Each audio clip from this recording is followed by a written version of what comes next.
Boa noite, igreja. Quero saudar a todos os irmãos com a graça e a paz do Senhor Jesus. Amém?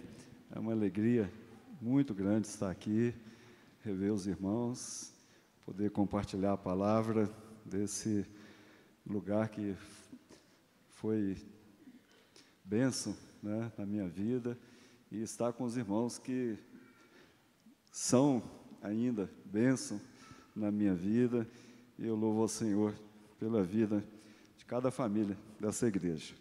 Tive a honra de ser convidado para trazer a palavra nessa noite, um dia especial da mocidade, e uma alegria. Quero dar os parabéns, né, para o dia do jovem presbiteriano, né, o dia da mocidade presbiteriana. E só não concordei, o reverendo Marco Antônio acabou me lembrando, e eu tenho que falar, porque fala que o esporte é feito pela Atlética, mas as bandeiras são todas azuis. Aí não dá para concordar, pastor? Então, meus irmãos, eu queria convidar, aliás, hoje um dia especial, além do Dia da Mocidade, a celebração da ceia, uma oportunidade de nós renovarmos o nosso coração na presença do nosso Deus, e também o dia que a igreja abriu para fazermos o lançamento de um livro, que é o livro escrito pela minha mãe, por isso ela está ali atrás, né? E ela escreveu esse livro há pouco tempo, Bordando um Lar Feliz, e então é uma oportunidade também da igreja conhecer um pouco desse livro. Queridos, vamos abrir a Bíblia no livro de Ezequiel, no capítulo 47, vamos ler do versículo 1 ao versículo 12. Ezequiel 47, 1 a 12.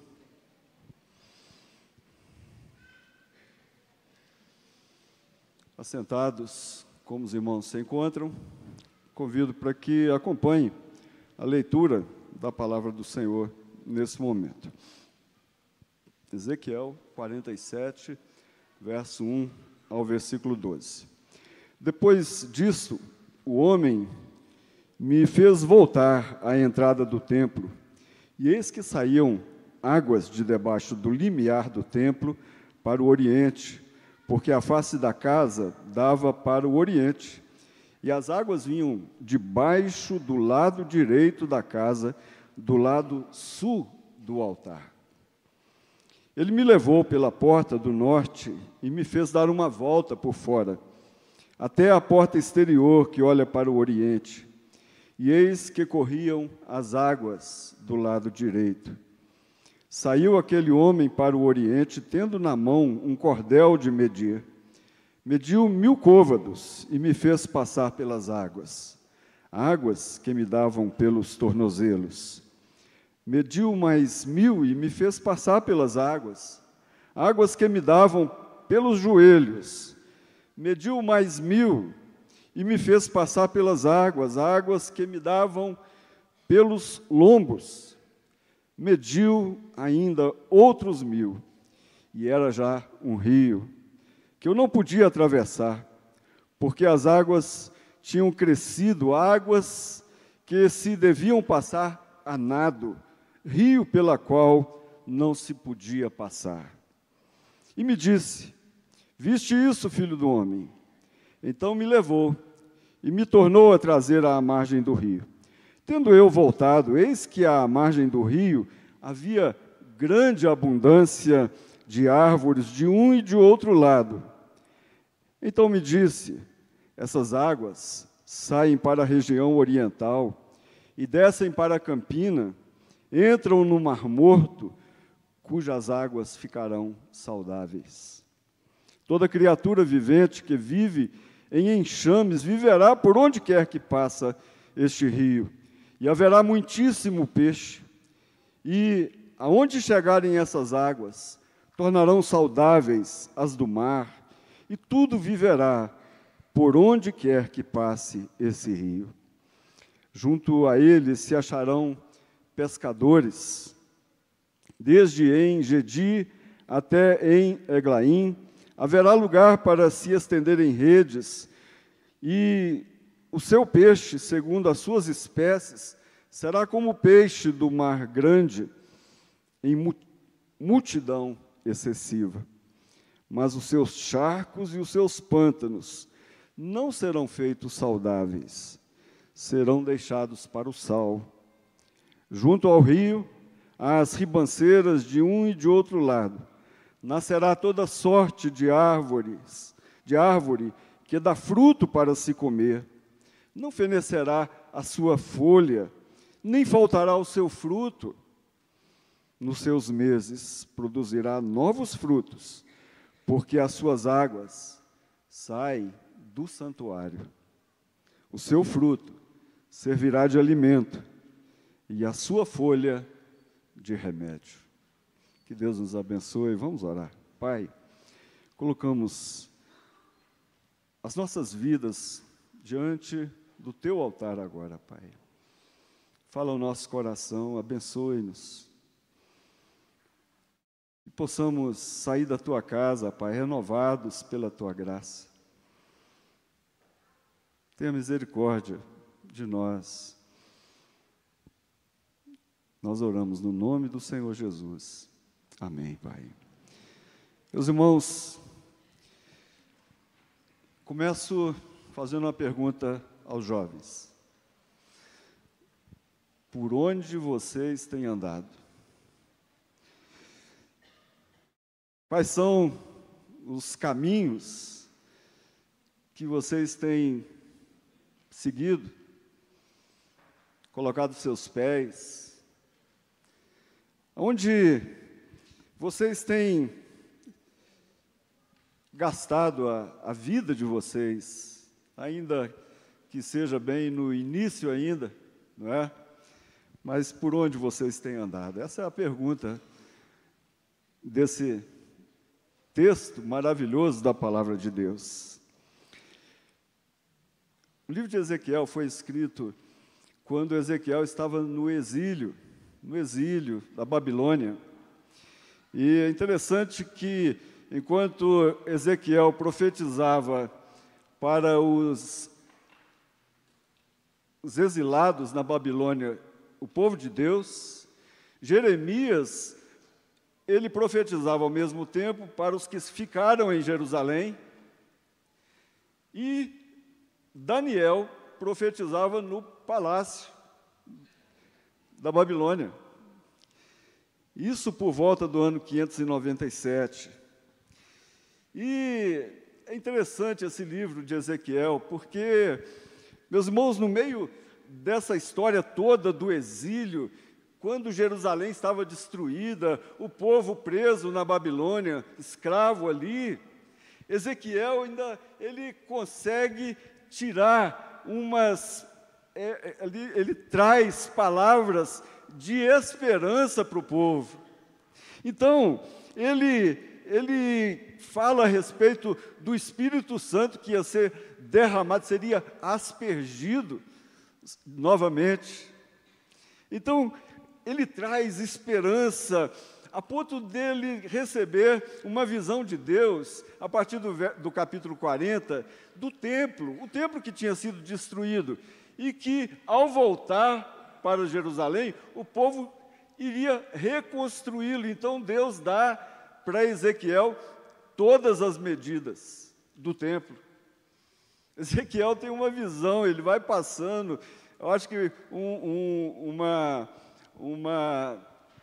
caminhada em 3D, e ele vai vendo o tamanho das salas, a altura das salas, e ele vai dando as medidas, e Ezequiel, ele vê o templo pronto, ele vê a glória de Deus presente no templo novamente.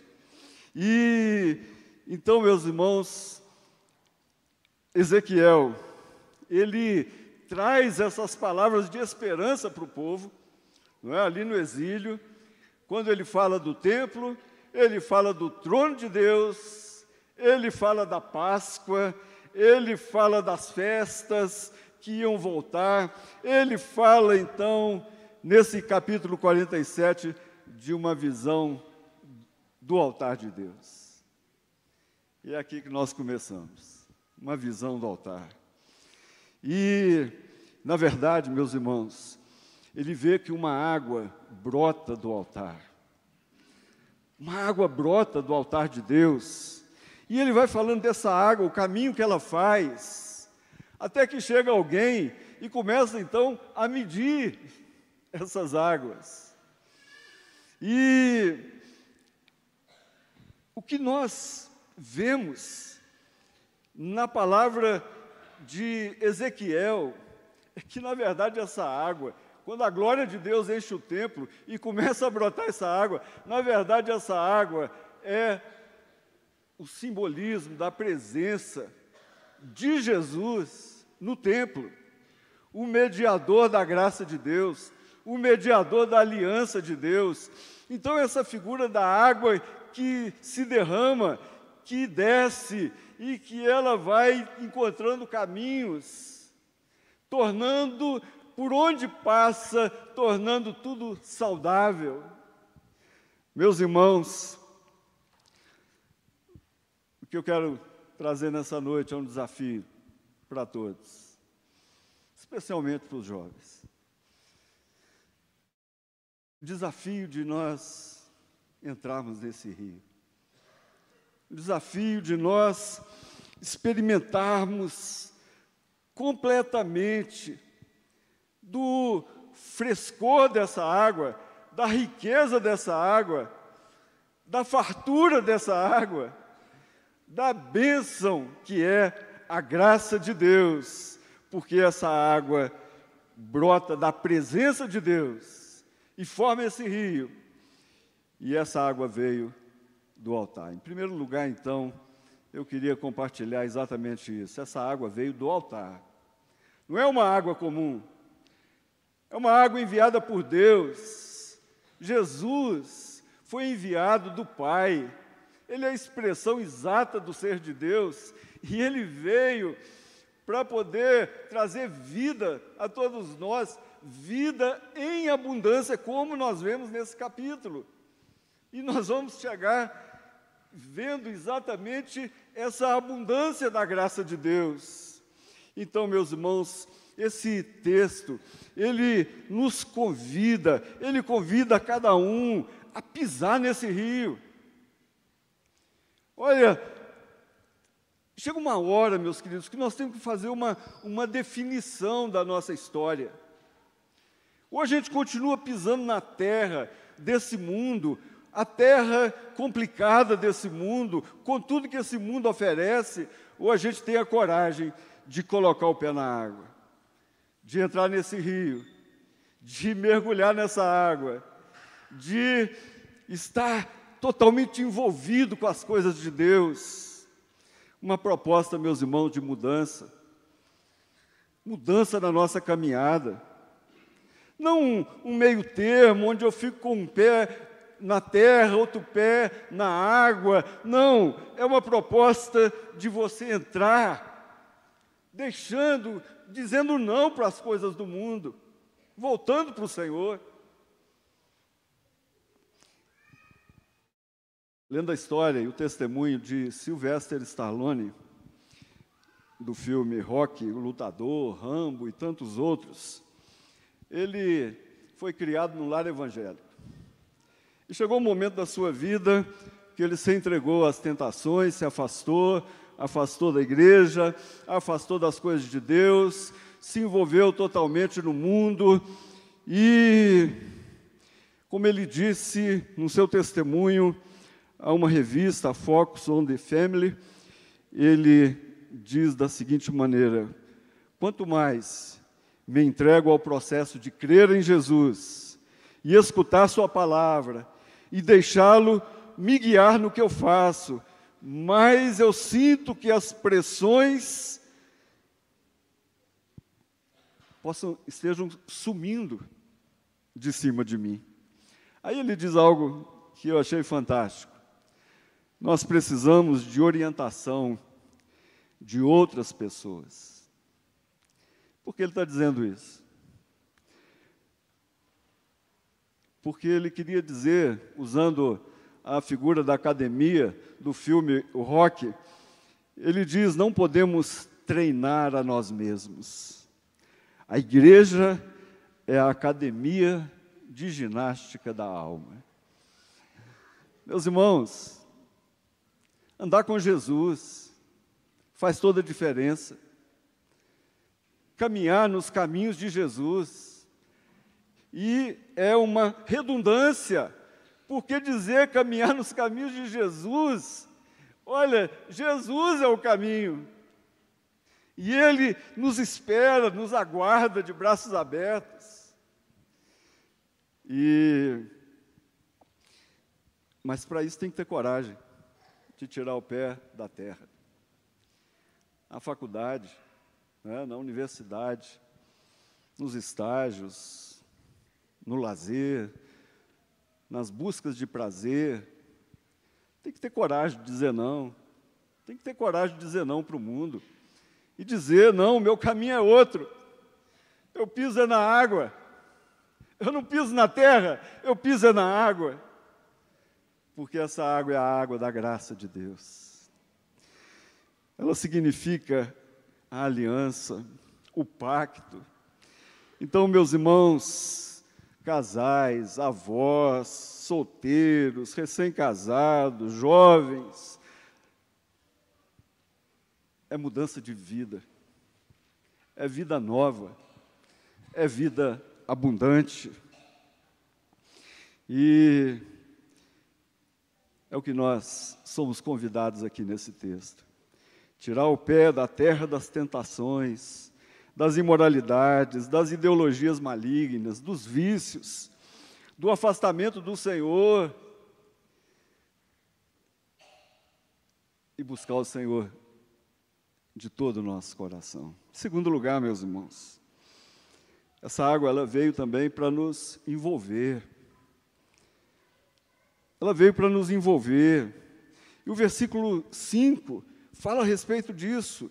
Quando ele mediu outros 1000 e era já um rio, que não podia atravessar só a nado. Devia passar a nado, rio pela qual não se podia passar. Tinha que mergulhar, tinha que entrar de cabeça, tinha que se envolver, deixar ser envolvido pela graça de Deus. Meus irmãos, é um envolvimento. E aqui, não é uma coisa simples, não é? Porque o rio tem correnteza, você tem que nadar, se você não nadar, ficar ali, você vai se afundar. E as lutas são assim, meus irmãos.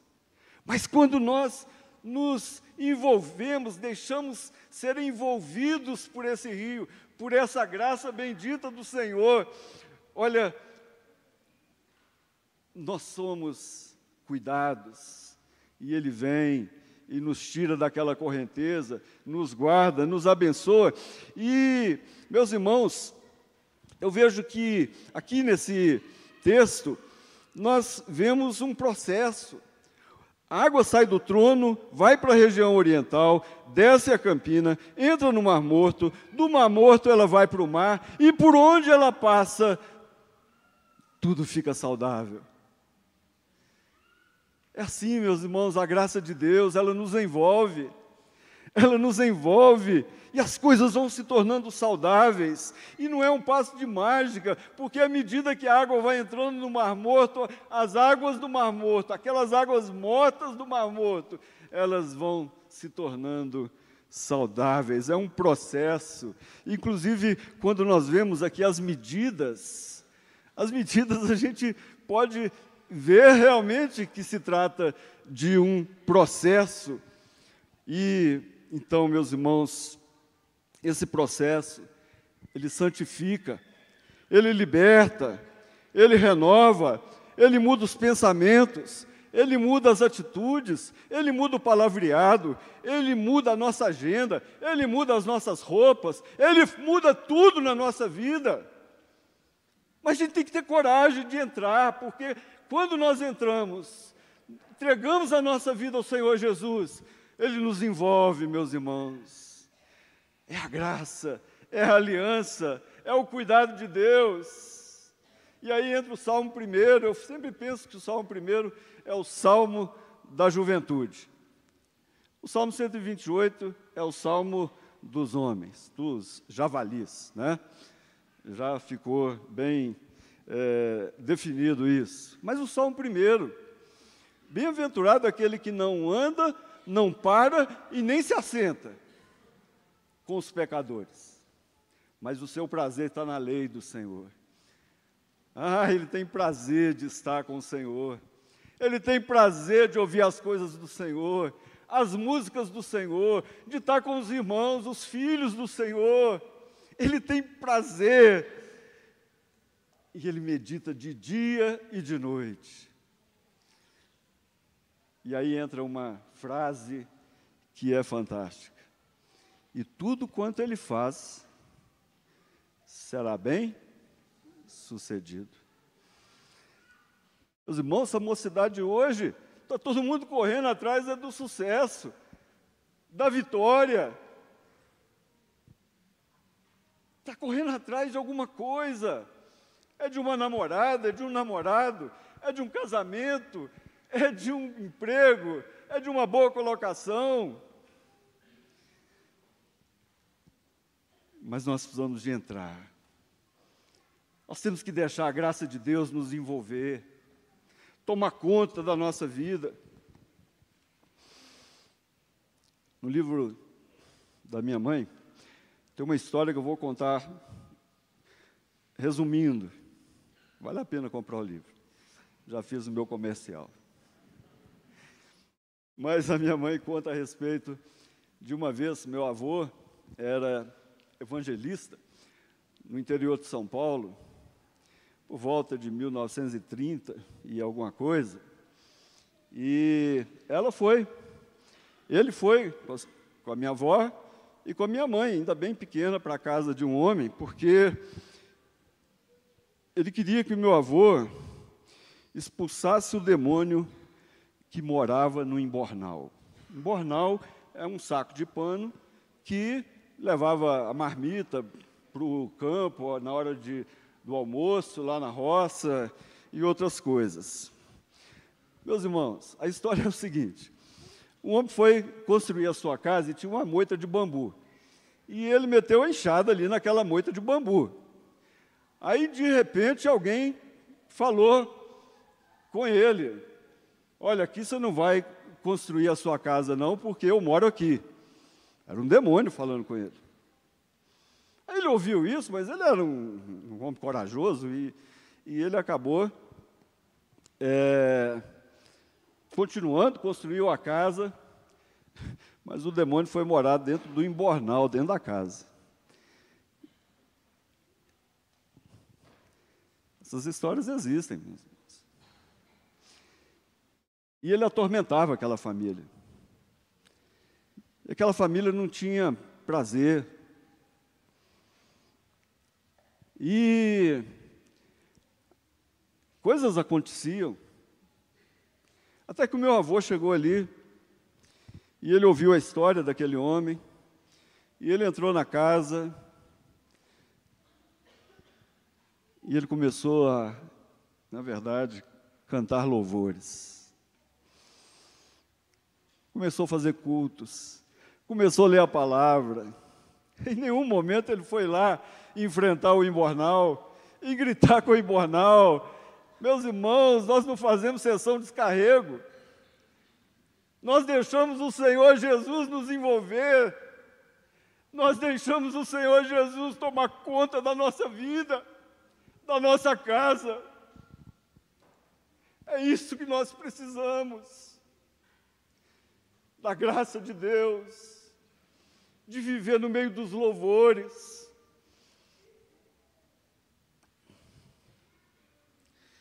Meus irmãos, como o mundo tem dominado as nossas casas, não é? Mas se nós queremos que a graça de Deus seja derramada sobre nós, que haja libertação, que haja alegria, que possamos ser bem-sucedidos na criação dos nossos filhos. Nós temos que deixar ser envolvidos por essa água preciosa que é a água da vida. Mas em terceiro lugar, meus irmãos, essa água vem do altar, essa água nos envolve, mas essa água também, ela nos sustenta e nos cura. E é isso que o texto diz. Por onde essa água passa, tudo viverá. Por onde essa água passar, tudo vai viver. E nas ribanceiras, árvores frutíferas, que dão seu fruto e que não param de dar fruto. O rio, olha, tem uma multidão de peixes. Pode-se jogar rede, pode-se fazer qualquer coisa, porque há abundância. As folhas das árvores, elas curam. É isso que o texto está dizendo. No versículo 12, principalmente, junto ao rio, as ribanceiras de um e de outro lado, nascerá toda sorte de árvore que dá fruto para se comer, não fenecerá a sua folha, não faltará o seu fruto, nos seus meses produzirá novos frutos, porque as suas águas saem do santuário. O seu fruto servirá de alimento e a sua folha de remédio. Meus irmãos, é o que o Senhor nos propõe, é uma vida abundante. O ladrão vem roubar, matar e destruir. Isso é para o mundo. Isso é quem vive no mundo. Mas aqueles que vivem mergulhados na graça de Deus, eles experimentam da fartura, da bênção, da cura. E Jesus, meus irmãos, é o mediador dessa aliança, da providência de Deus. Uma das doutrinas mais lindas da palavra do Senhor é a doutrina da providência. Deus está do nosso lado, Deus nos abençoa, Deus derrama sobre nós, Ele não deixa o justo mendigar um pão. É por isso que na arca da aliança, meus irmãos, está lá o pote de maná, estava lá as tábuas da lei. Ele cuida da nossa vida material, mas Ele cuida da nossa vida espiritual. E estava lá também a vara de Arão, que floresceu. É a presença do Espírito Santo, que nos dá autoridade, que nos fortalece e que nos abençoa no cuidado dos nossos filhos, na educação dos nossos filhos, na orientação, no aconselhamento para os nossos jovens. É essa, meus irmãos, a aliança de Deus, cujo mediador dessa graça é o Senhor Jesus. Louvado seja o nome do Senhor. Ah, queridos,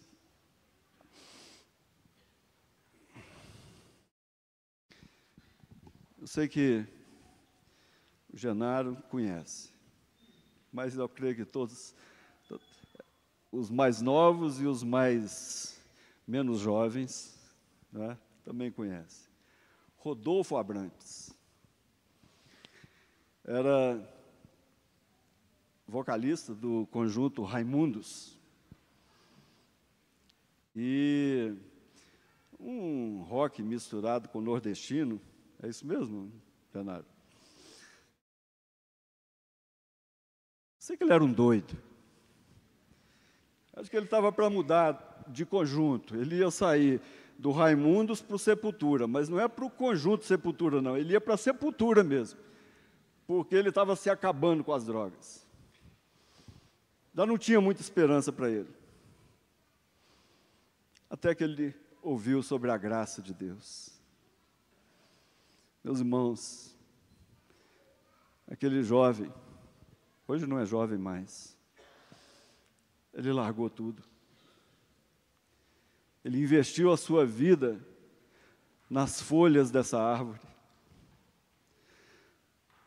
Ele trocou aquilo que o sustentava pelos frutos dessa árvore, ele experimentou, meus irmãos, um processo de cura tão tremendo, que vale a pena ouvir ou ler o seu testemunho. Ele foi curado, ele foi lavado, ele foi desintoxicado, ele foi tudo. Jesus transformou a vida dele. Porque, meus queridos, essa água cura e sustenta. Aleluia. Essa água cura e sustenta. E quando eu leio, meus irmãos, esse texto, eu fico, assim, maravilhado com Jesus. Jesus vale a pena, queridos. Se alguém ainda não colocou o pé nesse rio, não entrou, não mergulhou, não experimentou ainda do seu amor, da sua aliança, olha, não passe essa noite sem dobrar o seu joelho na presença de Deus. Senhor, muda a minha vida, cura, perdoe o meu pecado, lava o meu coração, porque esse rio vale a pena. Esse rio vale a pena. E eu termino, queridos, desafiando novamente a todos os irmãos aqui, a toda a igreja, todos os amigos aqui presentes. Quando perguntarem qual caminho você tem andado, por onde você tem andado, olha, eu digo, entre na água. Trilhem o caminho da água da vida. Não se afastem de Jesus. Vai ter lutas, mas perseverem. Perseverem, confiem na aliança de Deus. Porque o Senhor é o único que pode nos sustentar e é o único que pode nos curar de todas as enfermidades. Vale a pena, queridos, vale a pena viver nesse rio, viver por esse rio, viver para esse rio, e que o Senhor nos abençoe. Amém, queridos, em nome de Jesus.